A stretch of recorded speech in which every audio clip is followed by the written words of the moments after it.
it's not just about fiber.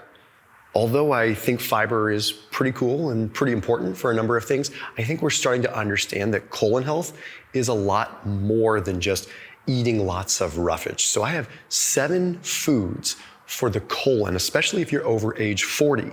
So we start looking at different pathways. We're looking at, yes, the inulin side of things, the prebiotic fiber side. Yes, we're looking at the anti-inflammatory aspect. We're looking at all different ways of this. So the first thing that I'm gonna address is dark berries. Dark berries have some of the most potent effect when it comes down to gut barrier integrity.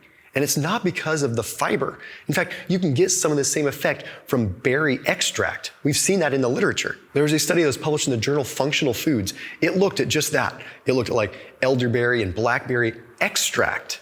And it found that improved the overall gut barrier integrity. And what we're finding in all kinds of different literature is that the gut barrier integrity is really everything. Even when we look at the studies on the microbiome, some of the key benefits of microbiome changes and proliferation is the fact that you get more strains that protect the gut layer. So the gut layer is everything because it's protecting you from the lipopolysaccharides and the pathogenic compounds that can cross through. In fact, in this actual study in Functional Foods, they found that it didn't just decrease gut permeability and improve the barrier itself, it actually decreased the amount of gram-negative lipopolysaccharides that cause inflammation in the first place. So here we are, like downing salads like crazy people trying to get all this fiber in, when in reality, it's the polyphenols, it's the actual compounds in the anthocyanins and the different things in the fruit and the berries that could have a huge effect without tons and tons of fiber that's possibly negatively affecting us and making us feel uncomfortable. Quick note, please do drop a comment down below. It really does help the algorithm. So leave a comment and hit that subscribe button if you haven't already. Moving into the next food. Green bananas. Now I sound insane, right? And this one is a little bit fiber oriented, but not all the way, okay? I don't think you should go out and just eat straight up green bananas. You could get green banana flour and you can mix that in along with like your regular flour when you're baking things. That's a great way. But what I do is I do mildly ripe bananas. Okay, if you were to eat a straight up green banana, it would be chalky and miserable. But if you were to consume a banana that was still kind of green and kind of yellow, you're getting the benefit of particular starches known as resistant starches. Green bananas have been studied relentlessly in all kinds of different colon and intestinal health studies.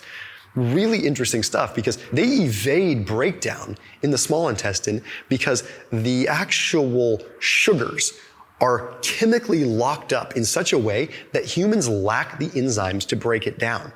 So therefore, you have these compounds that are making it into the colon and allowing for proper fermentation, even though there's not a lot of quote unquote fiber. So you're allowing this fermentation that allows for the proliferation of bacteria, but namely butyrate-producing bacteria and propionate-producing bacteria, which have metabolic impacts. It's not so much about the bacteria itself as it is about what the bacteria ultimately produce. I put a link down below for Thrive Market as well. You can get green banana flour through Thrive Market, but they also have a bunch of the other things that I'm talking about. Really solid ingredients. I'm a big fan of this place. It's a 30% off discount link, so your entire grocery order, you get 30% off. Plus, you get a free $60 gift. So please do check them out. They've been a sponsor on this channel forever. Now, you don't have to, but I think you'd save some cashola, and the products that they have are second to none. They are the best that I've seen out there at the best prices. So that link down below in the top line of the description, I highly recommend you check out Thrive Market. The next one is one that you probably would have expected to see here, and that is kimchi. Now, the reason that I recommend kimchi is a little bit unique. Okay. Kimchi, sure, it's interesting because it has prebiotics, it has onion and garlic, and it has probiotics because it's been fermented. But what we've seen in the literature is that the strains that good quality kimchi seems to increase in terms of bacteria are more mucin-producing ones, which means that they actually produce more mucus that protects our gut mucosal layer. What's interesting, if you're someone that like intermittent fasts or anything like that, you actually break down the gut mucosal layer when you're fasting and then it rebuilds. So you need to be able to have the kind of bacteria that signal the production of that mucus. Mucus sounds bad. Like we think about it from any other sense. We don't want a lot of mucus. We want just enough to protect us. But the gut, we want just enough to be able to seal that gut and add one extra layer of protection so that things aren't getting into the bloodstream. Okay, so kimchi is a really good one. Now, I'll double that if you're a dairy person with kefir. You probably could have expected this to be here, right? I'm a big kefir fan. Interestingly enough, some of the only fermented foods that we see true scientific evidence-based benefit from are kimchi and dairy-based probiotic foods. So that means sauerkraut, even though beneficial, it may not have as much benefit as we really think. The literature is actually just lacking. But kimchi, because it has the prebiotic effect, has its effect. But dairy, so things like yogurt, drinkable kefir, cottage cheese, these things have true effect. Now, the next one is one that's kind of wild. Lemon juice. Okay, there is scientific evidence suggesting that before people have colonoscopies and whatnot, it's been suggested to drink lemon juice or lemon water. And there was a particular study, I can't remember where it was published, but it was interesting, found that by and large, the colon was cleaner when people consumed lemon juice. So if it comes down to just being able to actually colon cleanse, so to speak, drinking more concentrated water with lemon could be hugely beneficial. So that's just something I wanted to throw in there. There's a benefit for cleansing the colon. There's a benefit for moving some of this stuff through. So it improves the motility a little bit more. It seems as though maybe the acidity helps flush some things out. Anyway, just an interesting study that I've read that I think has some solid merit. Now, the next one is a particular kind of fiber. I'm not a big fiber guy, once again. I don't believe in eating gigantic salads to get your benefit.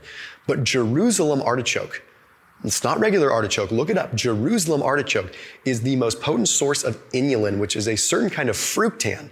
So if you are trying to get fiber, just consume something like Jerusalem artichoke or something like inulin, where you're getting a concentrated effect, rather than this like insoluble fiber that's really just acting as roughage and not doing much else. You're getting a concentrated amount of soluble fiber that's going to proliferate and expand and feed and cause cross-feeding of the bacteria within your gut. The next one is less of a food and more of something you can consume quickly in a drink form. Apple cider vinegar has a nice concentration of prebiotic fiber to it. Now, there's also some evidence with the overall acidity having some effect. But we've seen studies looking at apple cider vinegar and the prebiotic effect of it having quite a beneficial effect on the gut. So if you were to maybe make a cocktail in the morning with some water, some lemon juice, and some apple cider vinegar, you're getting a triple whammy effect, because hydration is also critical for colon health. And as we get older, it might be a little harder for us to remain hydrated, just with life, but also metabolically it can be harder. So consuming good amounts of water and keeping things moving is critical, but I didn't mention that as a key point in the video because that's so obvious, but it is important. So drinking that water with the lemon juice and the apple cider vinegar becomes heavily important to kind of complete the loop in all of this stuff we're talking about here. And the last one is a really interesting one. It has nothing to do with the fiber, but it has something to do with what are called glucosinolates that are in broccoli and cauliflower. Okay, cruciferous vegetables have these compounds in them that have interesting effects on what is called the NRF2 pathway, so sulforaphane, directly affecting the liver and detoxification pathways there, but strong evidence starting to support detoxification pathways within the colon itself. We realize that people, when they get constipated or they have colon issues, their immune system goes down. We do need to regulate inflammatory systems and detoxification pathways. The way we remove toxins is by excreting them, fat-soluble and water-soluble, whether it's urine or through the colon. So having things like sulforaphane coming in from broccoli, it's not about the fiber. It's about a whole different mechanism and this pathway that aids the liver, which in turn aids the gallbladder, which in turn creates more bile acids, which in turn has a sort of effect on actually emulsifying and sequestering fat-soluble toxins and removing them out of the body. So the liver, the gallbladder, the colon all work together. Some of the best way that you can support that is with concentrated amounts of cruciferous vegetables. I don't recommend doing it raw. If you're gonna do it raw, you wanna actually cut it up, and then you wanna consume it quickly after cutting it up. Now, it was Dr. Lucia Aronica out of Stanford that I had on my channel that taught me about this, how to activate more NRF2 and sulforaphane through broccoli. So I recommend you watch that video. But anyway, these are the simple foods that you can add that aren't just focused on fiber to improve colon health, especially over age 40. I'll see you tomorrow.